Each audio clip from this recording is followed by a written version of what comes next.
আজি মই আহিছোঁ অসমৰ গৌৰৱ, আমাৰ সকলোৰে প্ৰিয় শিল্পী জুবিন গৰ্গৰ স্মৃতি জড়িত এই পবিত্ৰ ঠাইখনত।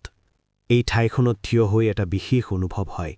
মনটো অলপ বেয়া হৈ যায়, কাৰণ এনে এজন মহান শিল্পী আমাৰ মাজত নাই বুলি ভাবিলেই দুখ লাগে। কিন্তু তেওঁৰ গান, তেওঁৰ কণ্ঠ আজিও আমাৰ লগতে আছে। তুমি মোৰ মাথো মূৰৰ পৰা আৰম্ভ কৰি অসংখ্য গানেৰে তেওঁ আমাৰ হৃদয়ত চিৰদিনৰ বাবে ঠাই কৰি লৈছে। এই ঠাইখন মাথো এটা স্থান নহয়, এইটো এটা অনুভৱ, এটা স্মৃতি আৰু এটা ভালপোৱা যি কেতিয়াও শেষ নহ'ব। আজি মই তেওঁক সশ্ৰদ্ধে শ্ৰদ্ধাঞ্জলি জনালোঁ আৰু আশা কৰোঁ তেওঁৰ সংগীত চিৰদিনে আমাৰ মাজত জীয়াই থাকিব।